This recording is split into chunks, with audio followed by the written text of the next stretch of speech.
Hey everybody, welcome back to Pioneer Baptist Church. I'm Pastor James. Thank you for joining us in our study through the book of Judges. If you have your Bibles tonight, grab them and open them to the book of Judges, chapter 5.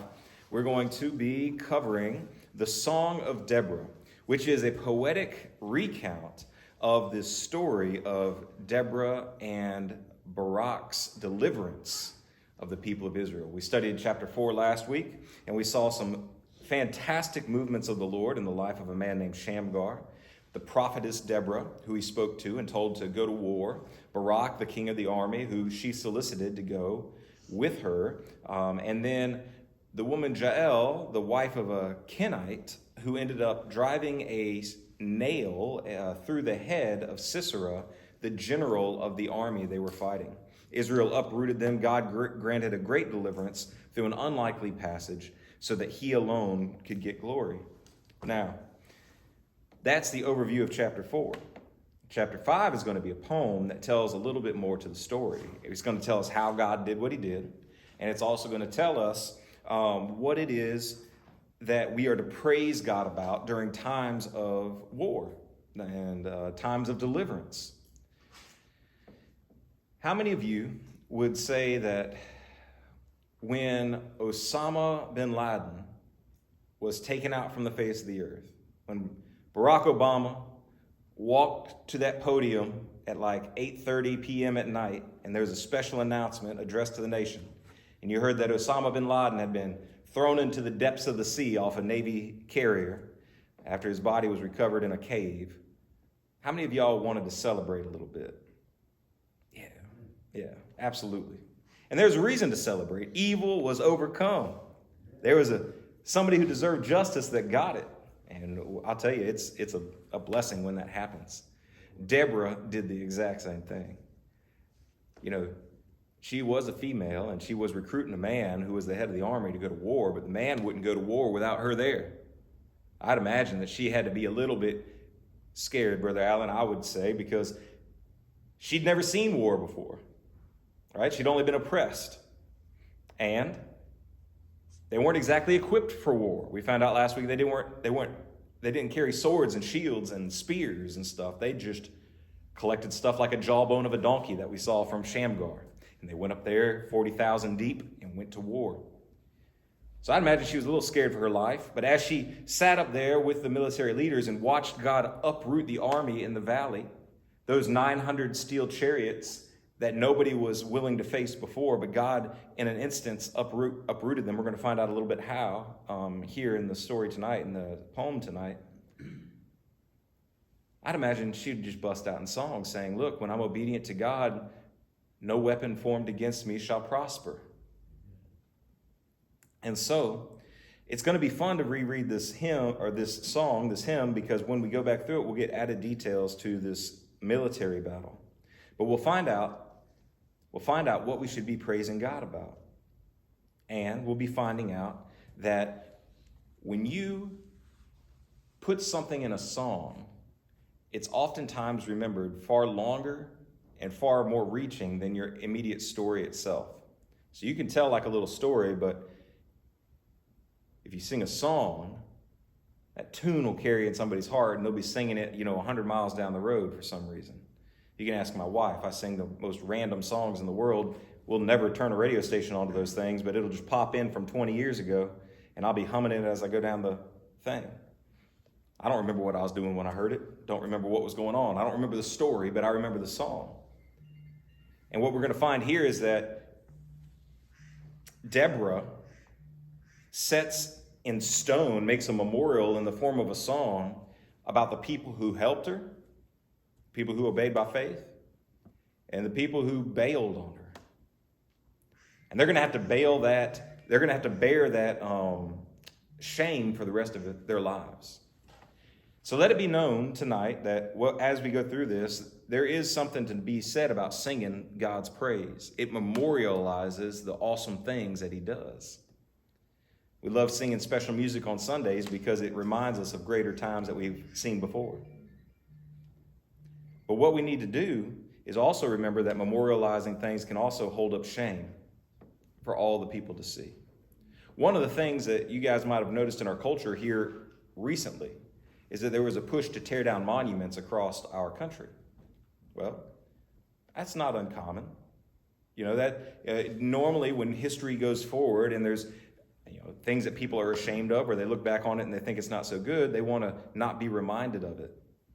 But the truth is, as many people in our country espoused, is that even if you don't like the history that it represented or the decisions that the people made, it's good to be reminded, because even if they're remembered as fools, you remember to avoid their foolish mistakes. And so this song is going to act as a impetus for us to remember what to praise and who to characterize as fools. So let's jump in together. We're going to read the entirety of the chapter, and then we're going to go back through it verse by verse. Chapter 5, verse 1 says, Then Deborah and Barak and the son of Abinoam sang on that day, saying, For the leaders leading in Israel, for the people volunteering, bless the Lord. Hear, you kings, listen, you dignitaries. I myself, to the Lord, I myself will sing. I will sing praise to the Lord, the God of Israel. Lord, when you went out from Seir, when you marched from the field of Edom, the earth quaked, the heavens also dripped, the clouds also dripped with water. Mountains flowed with water at the presence of the Lord, this Sinai at the presence of the Lord, the God of Israel. In the days of Shamgar, the son of Anath, in the days of Jael, the roads were deserted. The travelers went by roundabout ways. The peasantry came to an end. They came to an end in Israel until I, Deborah, arose, a mother in Israel. New gods were chosen, then the war was in the gates. Not a shield or a spear was seen among 40,000 in Israel. My heart goes out to the commanders of Israel, the volunteers among the people. Bless the Lord. You who ride on white donkeys, you who sit on rich carpets, and you who travel on the road, shout in praise at the sound of those who distribute water among the watering places. There will be a recount of the righteous deeds of the Lord, the righteous deeds for his peasantry in Israel. Then the people of the Lord went down to the gates. Awake, awake, Deborah, awake, awake, sing a song. Arise, Barak, and lead away your captives, son of Abinoam. Then the survivors came to the nobles. The people of the Lord came down to me as warriors. From Ephraim, those whose root is in Amalek came down. Following you, Benjamin, with your people. From Machir, commanders came down, and from Zebulun, those who wield the staff of office. And the princes of Issachar were with Deborah. As was Issachar, so was Barak. Into the valley they rushed, at his heels. Among the divisions of Reuben, there were great determinations of heart. Why did you sit among the sheepfolds to hear the piping for the flocks, among the divisions of Reuben? There were great searchings of heart. Gilead remained across the Jordan. Why did Dan stay on ships? Asher at the seashore and remained by its landings. Zebulun was a people who risked their lives, and Naphtali too, on the high places of the field. The kings came and fought, then the kings of Canaan fought at Tanakh near the waters of Megiddo. They took no plunder in silver. The stars fought from heaven. From their paths they fought against Sisera. The torrent of Kishon swept them away. The ancient torrent, the torrent of Kishon. My soul, march on with strength. Then the horse's hoofs feet beat from the galloping of his mighty stallions. Curse Meroz, said the angel of the Lord. Utterly curse its inhabitants, because they did not come to help the Lord against the warriors. Most blessed of women is Jael, the wife of Heber the Kenite. Most blessed is she, women in the tent. He asked for water, she gave him milk. In a magnificent bowl, she brought him curds. She reached out her hand for the tent peg, and her right hand for the workman's hammer. Then she struck Sisera. She smashed his head. She shattered and pierced his temple. Between her feet he bowed, he fell, he lay. Between her feet he bowed, he fell. Where he bowed, there he fell dead. Out of the window she looked and wailed, the mother of Sisera, through the lattice. Why does his chariot delay in coming? Why do the hoofbeats of his chariots delay? Her wise princesses would answer her. Indeed, she repeats her words to herself. Are they not dividing the spoils? A concubine, 2 concubines for every warrior. To Sisera, a spoil of dyed cloth, a spoil of dyed cloth embroidered, dyed with a double embroidery on the neck of the plunderer. May all your enemies perish in this way, Lord. But may those who love him be like the rising of the sun in its might. And the land was at rest for 40 years. You know that this is the ending of a particular author's section because he said that the land had rest for 40 years. That's disconnected from the poem, and it's framing in this section. So what the author does, and what most commentators believe, is that the actual narrative story and the poem story should be taken together.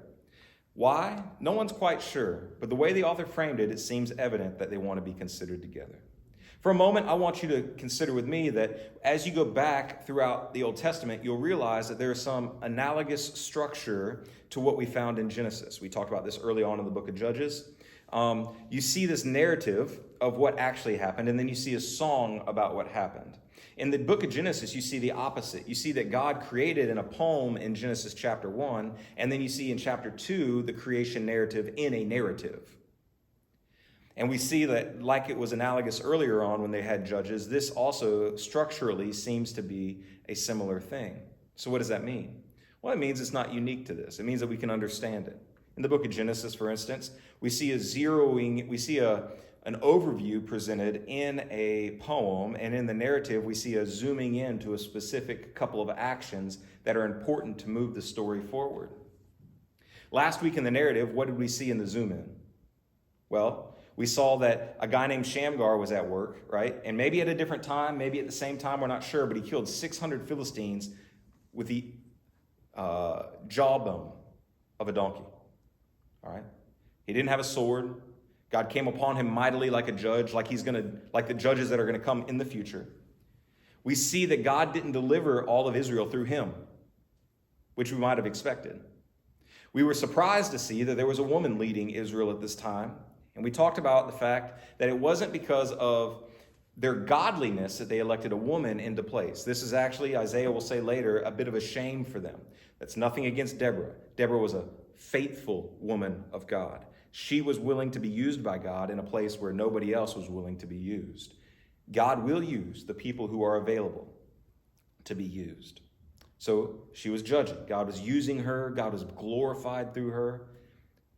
And then when it came time to deliver, when the cries of the people of Israel came up to him, he spoke to her, and she went and got a military leader that lived right next door to the people who were oppressing them. Barak comes down, and he's fearful. This is what we see. He's hesitant. He's fearful. And the prophecy that's spoken over him by Deborah is that because you would not go, God is going to deliver Israel by the hands of a woman. But we're going to see that it's not even the hands of Deborah that delivers Israel, but the hands of a Kenite, a person who's not even a Jewish descendant. She's from the lineage of Moses' father-in-law, a Midianite. So one of the enemies, right? This woman who settled with the people of Israel as a part of her descendants, but is set apart because she didn't get an inheritance, is the place where Sisera fled because they had an alliance between one another.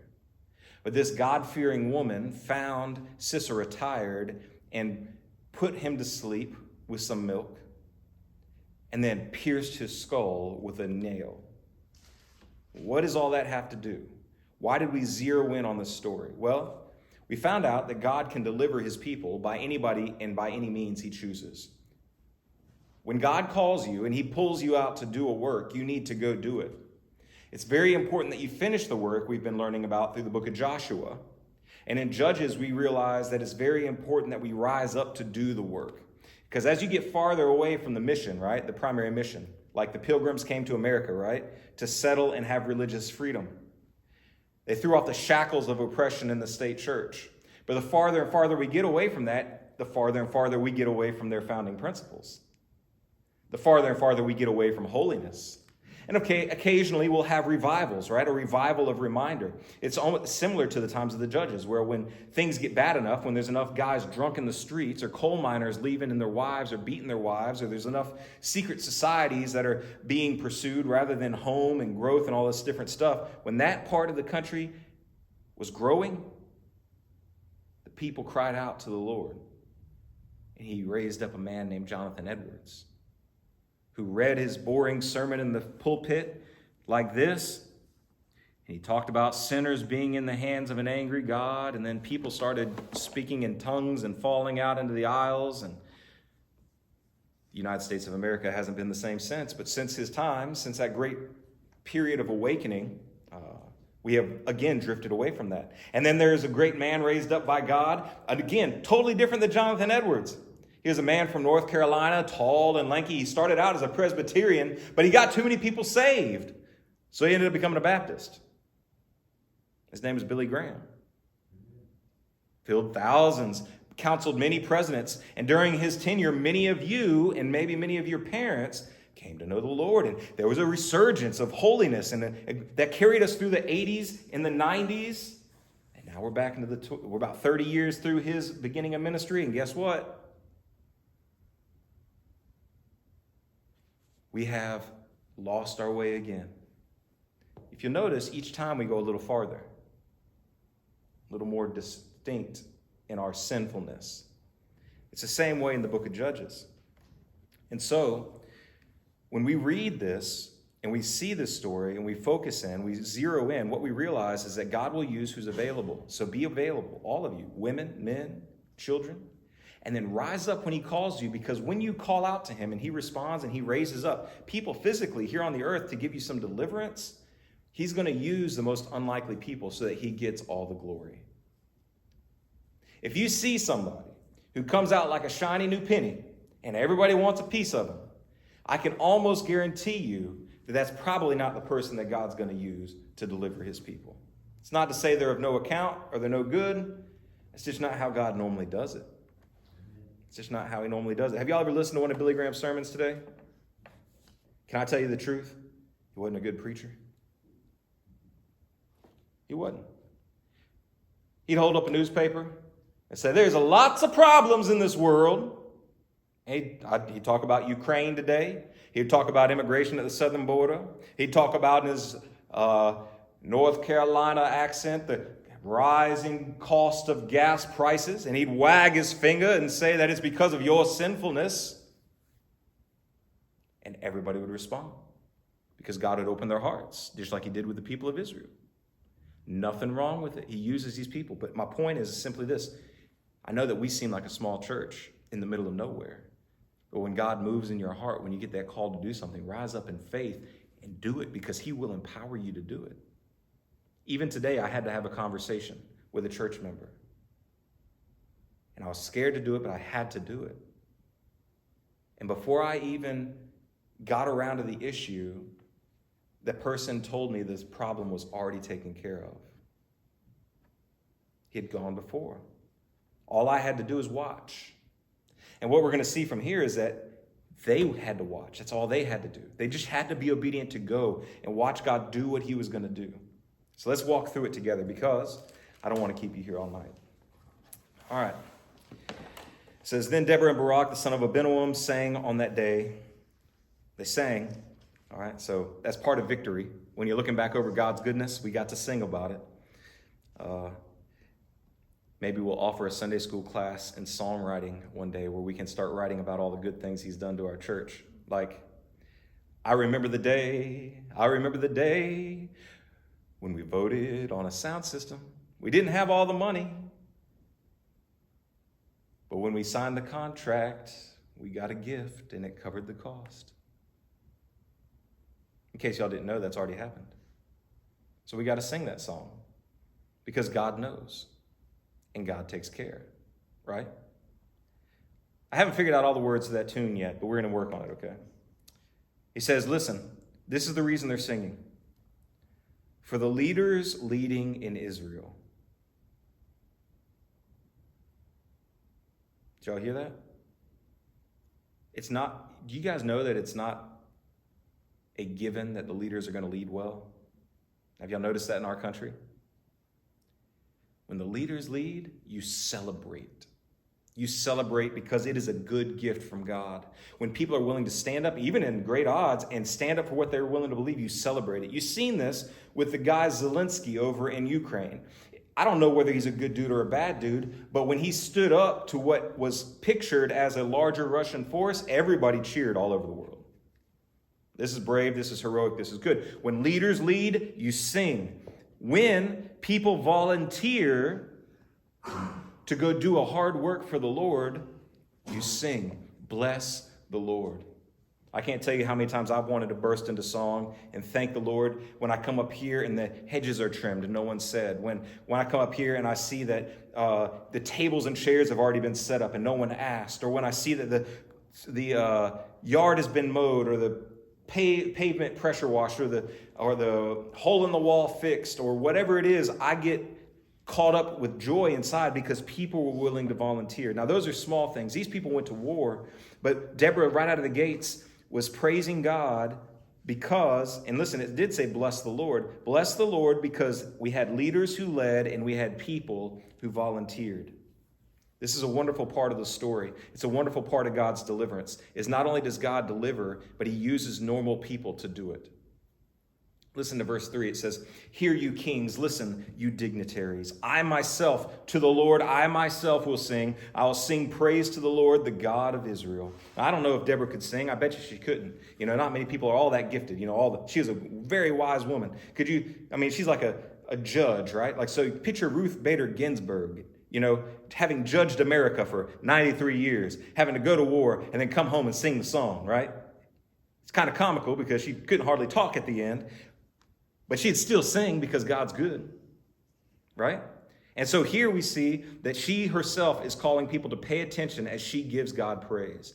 Have y'all ever done that before? Hey, everybody, shut up for a second. I got to give God praise for a second. Hey, look at me. I know y'all are eating. Look at me.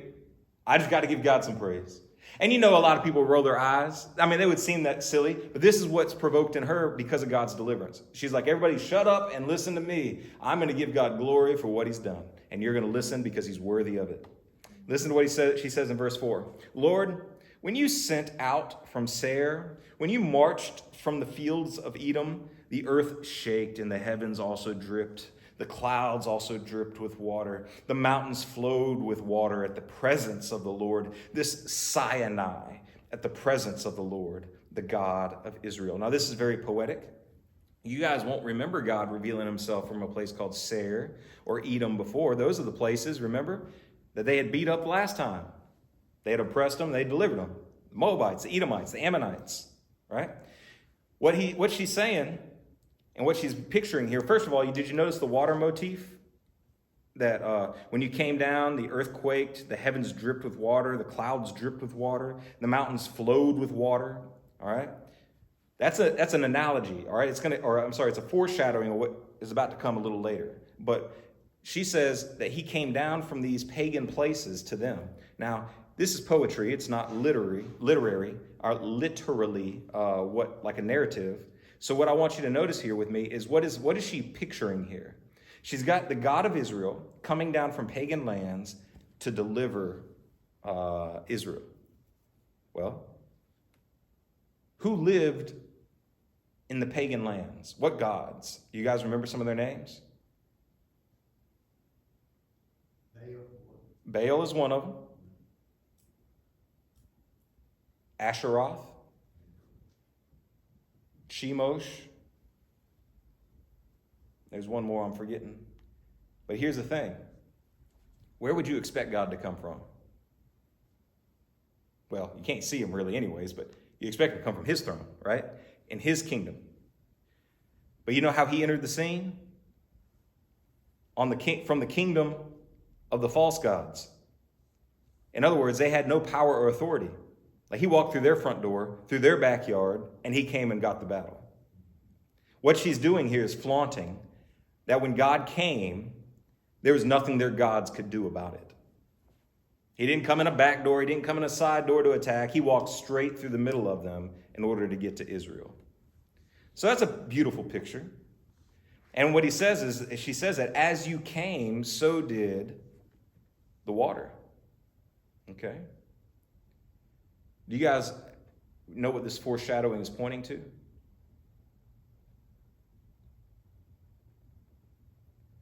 What was the main military weapon that these guys had that Israel feared? We heard it over and over and over again. Iron what? Chariots.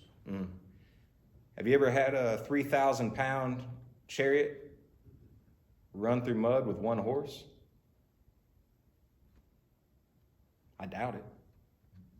We can't hardly pull them out with like 400 or 500 horses, right? We get our little redneck guys in McCullough all the time stuck out in the woods with all their horses and their big wheels and all this stuff. Could you imagine iron-wheeled chariots out there when it's almost like, picture this, the army came out, Israel comes down, and then behind them, out of Seir and out of Edom, come clouds with God. And she says right here, this Sinai. What happened at Sinai? The presence of the Lord descended upon the mountain in a cloud. And there was thundering and lightning, and they heard the voice of God, and they said, tell him to stop. Tell him not to speak to us anymore. And she says, this is the imagery of what's coming behind the enemy. Coming down in, and it's manifesting itself in water. So could you picture a storm brewing behind them, pouring torrential rains as it comes, pinning them in as they go down into the valley against their enemy, Israel? That is the imagery that it wants to give us about God.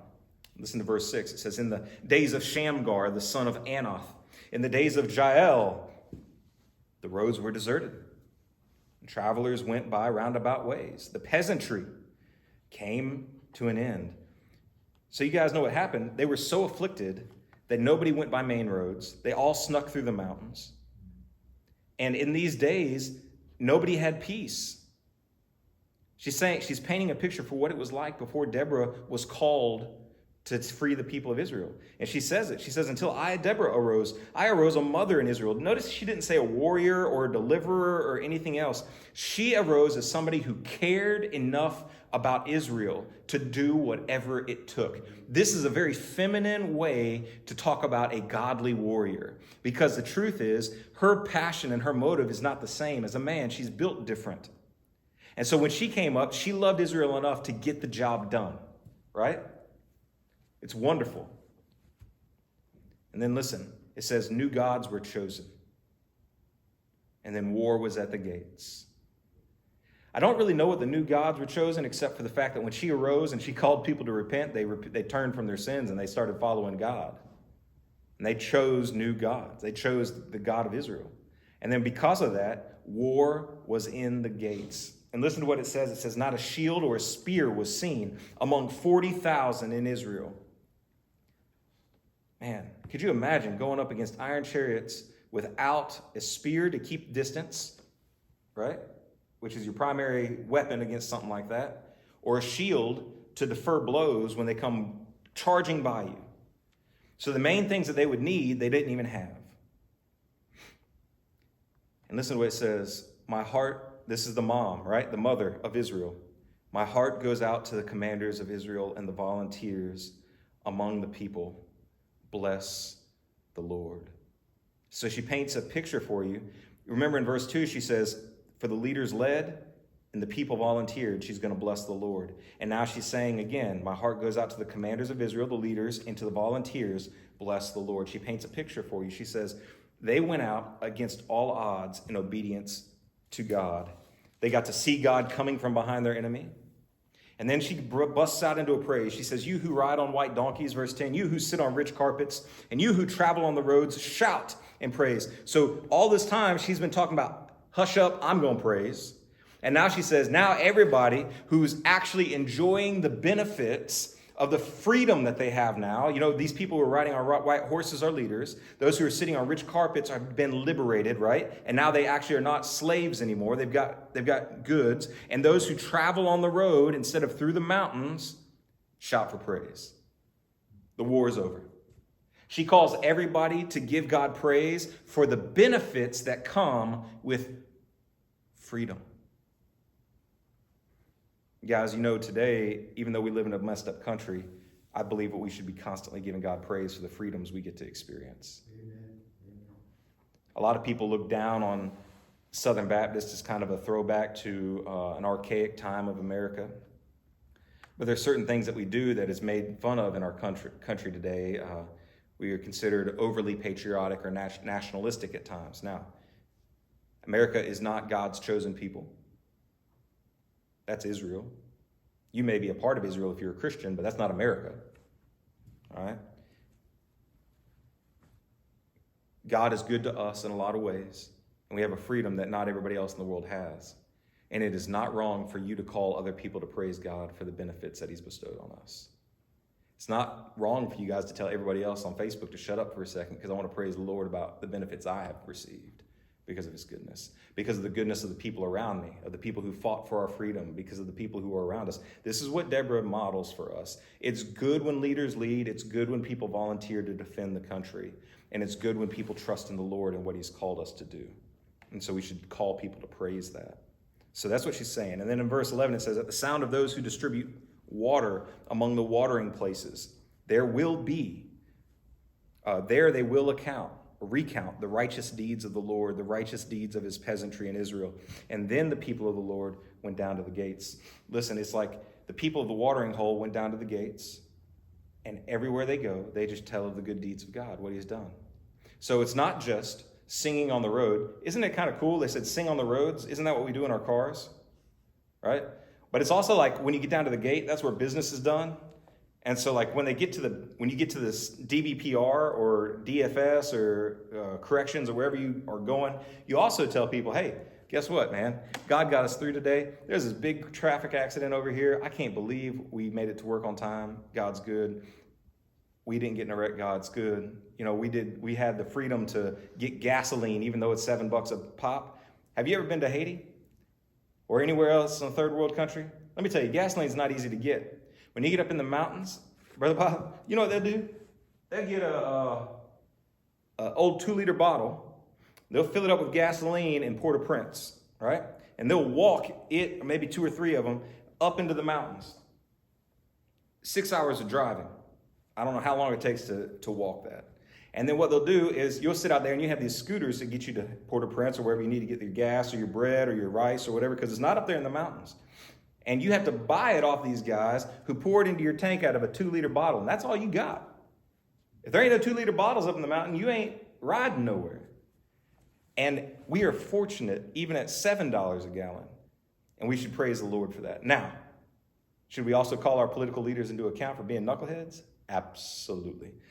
Because they're not leading, right? But when the leaders lead, and even if bad times come on, we should give praise for what good we have. That's for sure. All right? So now, verse 12, awake, awake, Deborah, awake, awake, sing a song. Arise, Barak, and lead away your captives, son of Abinoam. Listen, there's an excitement here, right? Deborah's singing the song, but here we're changing a channel, and it's almost like, okay, they're compelling her now. Get up, go sing again, Deborah. Tell us about it again. There's a whole idea of, community here. And Barak, lead away your captives. In other words, the war is over. It's time to go home. Get your captives, son of Abinoam, and let's go down to the nobles, right? We're going to lead back this victory party, and we're going to fix and to get an account. We're going to get an account of all the people as they lead this victory party back, all right? So it says, then the survivors came down to the nobles. That's all the tribes leaders of the Israelites. The people of the Lord came down to meet me as warriors. So did y'all see what happened? They came down to meet me as what? Why would they come down to meet Deborah as warriors? Do you think they wanted to fight her? Nope. They were just a little late to the battle. I remember there's one especially despicable character in the movie Gladiator. Did any of y'all watch that movie with Russell Crowe?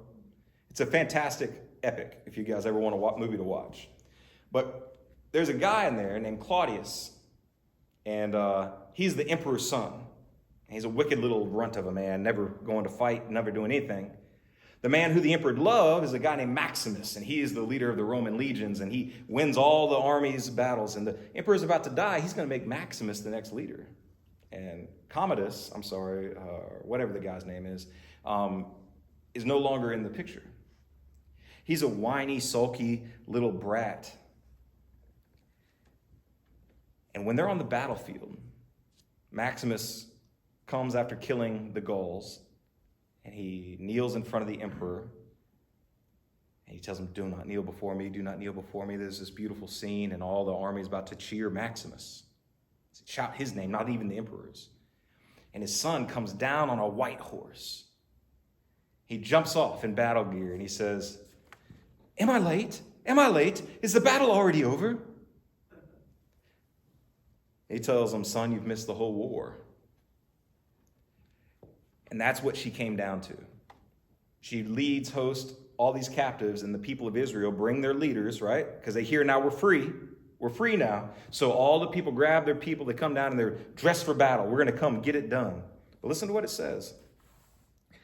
From Ephraim, those whose root is Amalek, they came down. Following you, Benjamin, with your peoples. From Machir, commanders came down. And from Zebulun, those who wield the staff of office.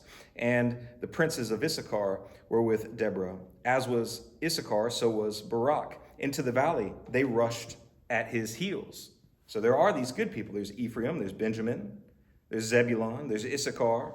And they rushed down at Barak's heels into the battle among the divisions of Reuben. There were great determinations of heart. Listen to this, it says, why did you sit among the sheepfolds to hear the piping of the flocks among the divisions of Reuben? There were great searchings of heart. Gilead remained across the Jordan. Why did Dan stay on ships and Asher at the seashore and remain by its landings? Zebulun, they were a people who risked their lives, and Naphtali too, to the high places of the field. What she does is gives an accounting of all the nations of Israel and their responses to the Lord. Some of them hid, some of them went about their own business saying, I don't want to be a part of this. And when they came back, everybody gathered together to celebrate. Remember, she was singing a song. She did not forget to hold accountable those people who did not support the Lord, who did not believe in the Lord, who did not follow his calling. Does that mean that they were no longer his people? Nope. But they did get marked in history as people who did not answer the call when it was time. You can ask me whether that's a sin or not. I don't know. You can ask me whether that's morally reprehensible or not. I don't know. I wasn't there. But here's what I do know. You became, when you didn't act in obedience to God, when you didn't act, because look at in verse 16, it says there was great searchings of heart. In other words, they knew that they had been called. They just didn't know what to do. When people don't rise up, they will be remembered forever in the way that they responded. And then look at this. We'll finish up on this.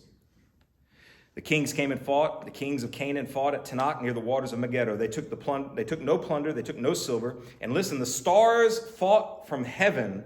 From their paths, they fought against Sisera.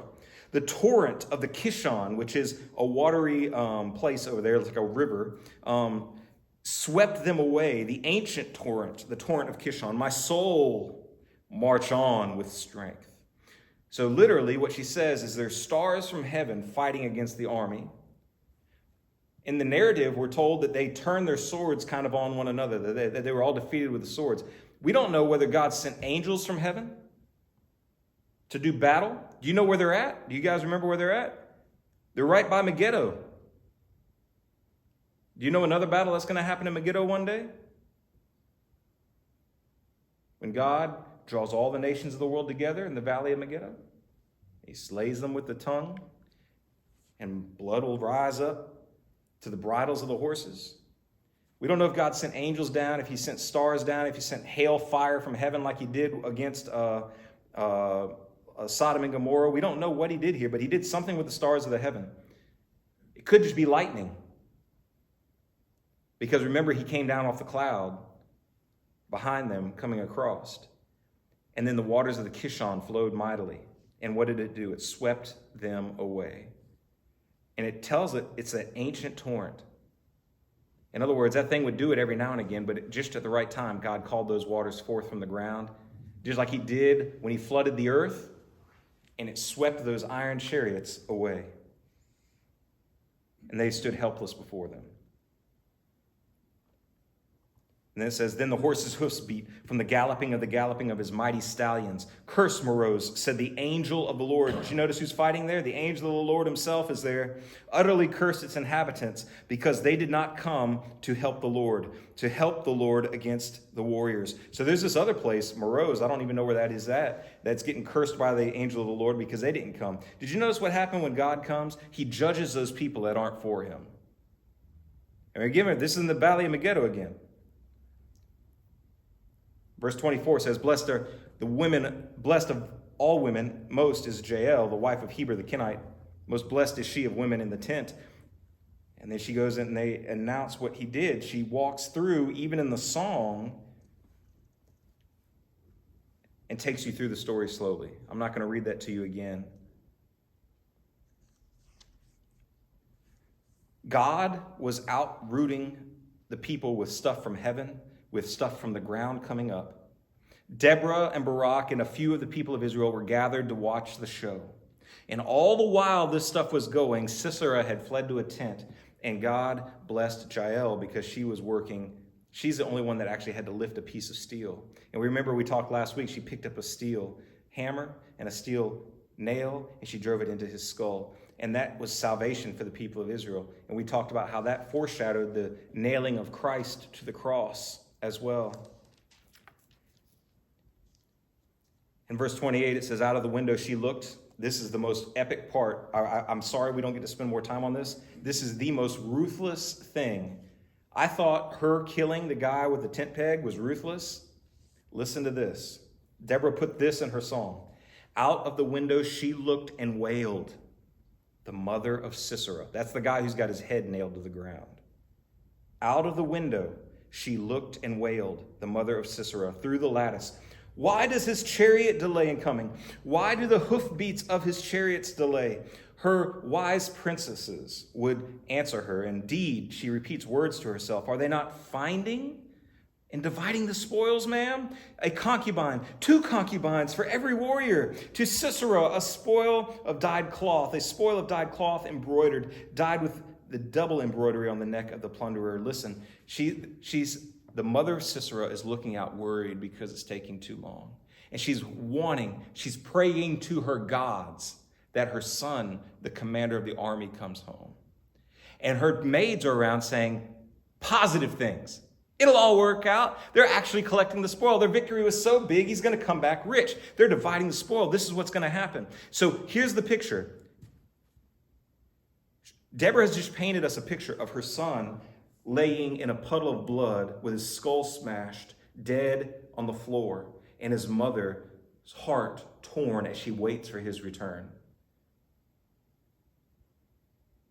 That's an angst that I don't even know how to describe. That is a terror that is a result of war on this earth that I have no idea how to comprehend. Listen to what Deborah says.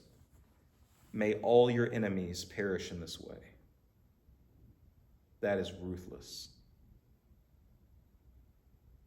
May all your enemies perish in this way.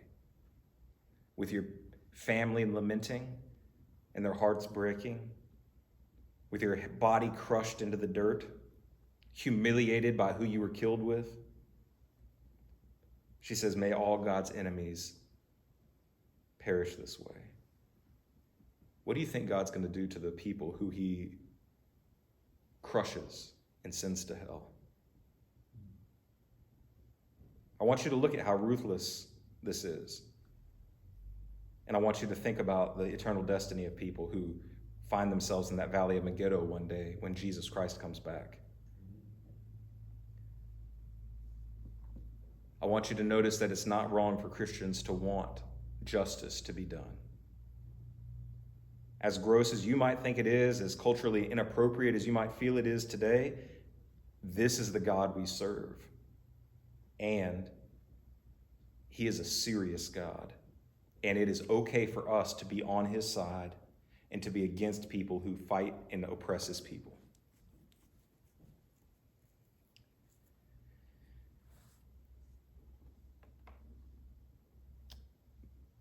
And I got that 31 finishes out. Finish it up. Tell us it. What does it say? The 31 says, so let all thine enemies perish, O Lord, but let them that love him be as the sun, when he goeth forth in his might, and the land had rest for you. Amen. So she spoke a curse on those who didn't follow God, and she spoke a blessing on the people who would choose to follow him. You know how you're amazed every day, like by a sunrise? At least we are. When we ride into work and we see it busting up over there on our right-hand side as we're driving north on Capitol Circle. We usually are right around Duggar Farms. You know, it's a pretty big open field and the sun's coming up. We're always amazed because God's doing the heavy lifting. We're literally just watching him bring a new day into place. He says, may that be the way that it is for people who follow you, God, just like it was when they followed him into war. They watched him deliver them. That blessing was pressed on to generation after generation to those who fear him. And it is a beautiful way to end this. And the most beautiful words of all is that the land had rest. When God comes and delivers his people, the end result is that there is rest. When people repent and turn to God, sin is dealt with, God provides rest. And now you may not have a lasting rest here because there's other sinners around you. And by the way, you're a little sinful yourself. You may be tempted to wander like they did. But we have a day that we look forward to, a day of eternal rest, where there will be no more war and there will be no more false gods to lead us astray, because we will see him face to face and we will not be deceived any longer as to his nature or what are the things we could follow.